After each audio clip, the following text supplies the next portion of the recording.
Good evening दोस्तों। लीजिए, काफ़ी दिन से जिसका हमें इंतज़ार था वो आ गया। बिहार दरोगा का वैकेंसी अनाउंसमेंट हो चुका है। आप देख सकते हैं इस पीडीएफ में वैकेंसीज़ है 1275 का, है ना। 1275 लोगों का वैकेंसी है यहाँ पे। और जो फॉर्म भरने का स्टार्टिंग टाइम है वो भी देखिए स्टार्ट हो चुका है। 5 अक्टूबर से ये स्टार्ट है।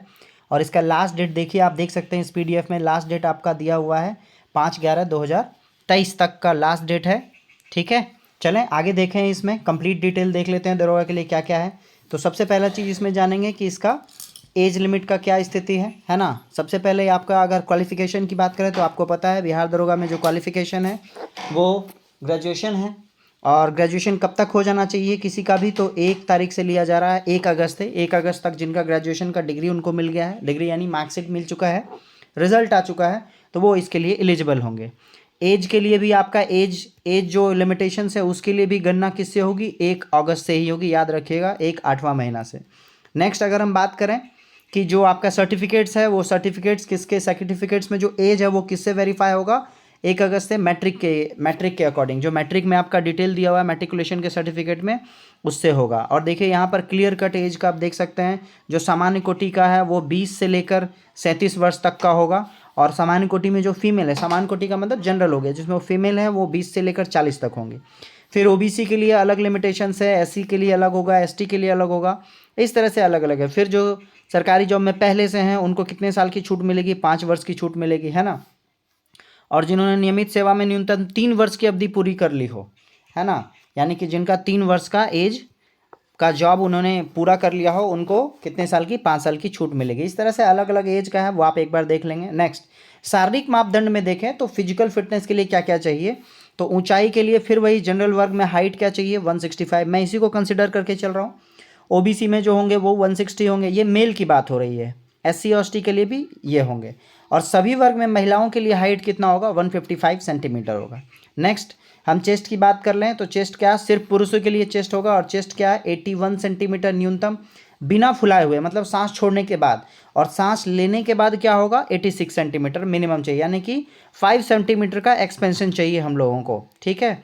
और यही जब बात कर लें आपके एससी एसटी के लिए, तो वहाँ पे आपके पास क्या है, मिनिमम कितना है, 79 सेंटीमीटर का, और फुलाकर भी 84 है। यहाँ भी 5 सेंटीमीटर का एक्सपेंशन चाहिए ही चाहिए। चलें नेक्स्ट आप बात कर लें वेट वगैरह का, तो यहाँ पे वेट का भी आपका मिनिमम दिया हुआ है, फीमेल का 48 kg होगा, है ना।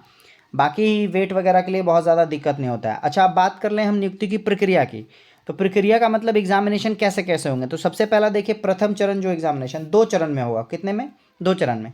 पीटी जिसको कहते हैं, पीटी में 200 मार्क्स का होगा, है ना। एक पत्र होगा जिसमें प्रश्न की कुल संख्या कितनी, 100 होगी, और परीक्षा की अवधि कितनी, 2 घंटे की होगी। शॉर्टकट में हम पूरा का पूरा देख ले रहे हैं। ठीक है। इसमें क्या पूछा जाएगा, सामान्य ज्ञान एवं समसामयिक मुद्दे पूछे जाएंगे, मतलब जनरल अवेयरनेस और जनरल नॉलेज दोनों का दोनों। और मिनिमम 30% मार्क्स लाना अनिवार्य होगा, 30% आप लाएंगे तो क्या होगा, पास हो जाएंगे। ठीक है, चलें बात आगे चलें हम लोग। प्रारंभिक परीक्षा में प्राप्त अंकों के आधार पर कितने गुना की वैकेंसी होगी, 20 गुना को हम लोग किसके लिए, मेंस के लिए सेलेक्ट करेंगे। ठीक है, कितने को, 20 गुना को। नेक्स्ट अब सेकेंड चरण की बात कर लें। सेकेंड चरण में हम लोग को दिखेगा यहाँ पर कि पीटी के अकॉर्डिंग मेंस में भी 200 मार्क्स का होगा, और इसमें 2 पेपर होंगे। पहला 2 घंटे का होगा, जिसमें इसमें मेंस जो है वो 2 लेवल का होगा, क और ख दोनों हैं। क वाले में क्या है आपका, सिर्फ सामान्य हिंदी पूछा जाएगा, जिसमें 100 क्वेश्चन होंगे, 200 मार्क्स का, 2 घंटा दिया जाएगा। इसमें भी पास होने के लिए 30% अनिवार्य है। जो बच्चे इस हिंदी में पास करेंगे उनको फिर सामान्य अध्ययन का दूसरा पेपर दिया जाएगा, दैट इज मेंस में 2 पेपर हैं, पहला हिंदी और दूसरा सामान्य अध्ययन, जिसमें कि सारा कुछ होगा। द्वितीय पेपर जो याद रखिएगा, जो हिंदी में अयोग्य घोषित कर दिए जाएंगे, समान हिंदी का प्राप्तांक मेधा निर्धारण में नहीं जोड़ा जाएगा, यानी कि जो आप हिंदी में मार्क्स ला रहे हैं उसका एडिशन नहीं होगा सेकेंड पेपर में या मेंस के फाइनल के लिए, कट ऑफ के लिए। अब जो मोस्ट इंपॉर्टेंट है वो ये है, पहले में क्वालिफाई करना है, दूसरे में मार्क्स लाना है। क्या कह रहा है ये, इसमें आपका सामान्य अध्ययन, समान विज्ञान, नागरिक शास्त्र, भारतीय इतिहास, भारतीय भूगोल, गणित एवं मानसिक योग्यता जांच से संबंधित, यानी कि इसमें मैथ भी है, रीजनिंग भी है, और जीके है, जनरल नॉलेज है। ठीक है। अगेन ये 200 मार्क्स का होगा, 100 क्वेश्चन होंगे, और 2 घंटे का होगा। चलें अब नेगेटिव क्या है उसको भी देख लेते हैं। तो दोनों चरणों की परीक्षा में प्रत्येक गलत उत्तर के लिए 0.2 का मतलब याद रखिए 1/5, यानी 5 क्वेश्चन अगर आपका गलत हुआ तो आपके टोटल मार्क्स 6 मार्क्स कटेंगे। और क्योंकि हर एक क्वेश्चन 2-2 मार्क्स का है तो सीधा इसका डबल भी आप कर सकते हैं। बात समझ रहे हैं? सीधा सीधा 5 क्वेश्चन पे एक क्वेश्चन कट हो जाएगा। चलें नेक्स्ट क्वेश्चन के लिए क्या है। नेक्स्ट क्वेश्चन क्या है आपके पास, मुख्य लिखित परीक्षा के आधार पर। अब मुख्य लिखित परीक्षा के आधार पर 6 गुना अभ्यर्थियों का चयन होगा। कितना होगा? 6 गुना का चयन होगा। अब लास्ट आ गया तृतीय, जिसमें कि फिजिकल की बात होगी। तो फिजिकल में क्या क्या है, तो फिजिकल में सबसे पहला क्या है, दौड़ है। दौड़ के लिए देखिए आपको क्या है, 1.6 किलोमीटर का दौड़ 6.5 मिनट में करना है। और फीमेल के लिए 1 किलोमीटर का दौड़ 6 मिनट में करना है। हाई जंप की बात कर लें, ठीक है। हाई जंप क्या है आपके पास, तो हाई जंप में बता रहा है 4 फीट चाहिए मेल को, है ना विद्यार्थी।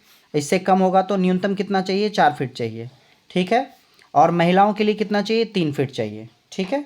नेक्स्ट अगर लॉन्ग जंप की बात कर लें हम लोग, लॉन्ग जंप क्या है आपका, तो लॉन्ग जंप में मेल के लिए चाहिए 12 फीट और फीमेल के लिए चाहिए 9 फीट। क्लियर, हाई जंप और लॉन्ग जंप क्लियर हो गया आपका, ये आपको चाहिए। फिर क्या चाहिए आपका, रनिंग था, हाई जंप था, लॉन्ग जंप था, गोला फेंक है। गोला फेंक में देखिए 16 पाउंड लेना है। क्या लेना है, 16 पाउंड का गोला फेंकना है। और क्वेश्चन ये है कि कितना डिस्टेंस पे फेंकना है ना, कितना डिस्टेंस पे फेंकना है, तो 16 फीट पे फेंकना है, आप देख सकते हैं। नेक्स्ट फीमेल के लिए, ये मेल के लिए था, फीमेल के लिए 12 पाउंड का गोला है और कितना फेंकना है, 10 फीट फेंकना है। क्लियर, इन सारी चीज़ों को आप क्लियर कर लेंगे तब जाकर फाइनली आपका क्या होगा, एग्जामिनेशन क्लियर होगा। आई होप सो काफ़ी सारी जानकारी आपको इसमें मिल चुकी है।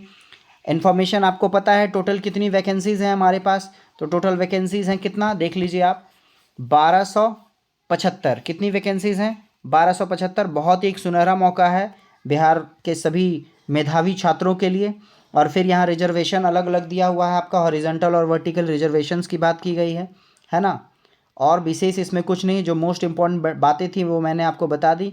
रजिस्ट्रेशन ऑनलाइन वगैरह कब से स्टार्ट हो रहा है ये भी मैंने आपको बता दिया। ऑलमोस्ट सारा कुछ हो चुका है। चलिए दोस्तों, बहुत अच्छा खबर है आप लोगों के लिए कि आपके पास 2-2 मौका लगातार एक साथ आ गया है।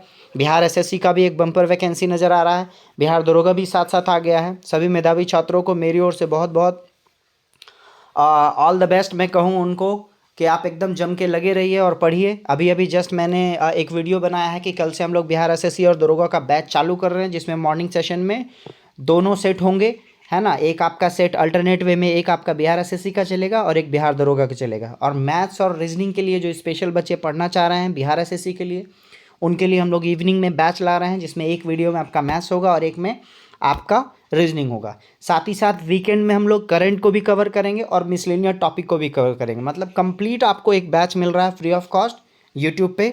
तो आई होप सो कल से आप लोग क्लास ज्वाइन करेंगे। All of you all the best, have a nice day, take care.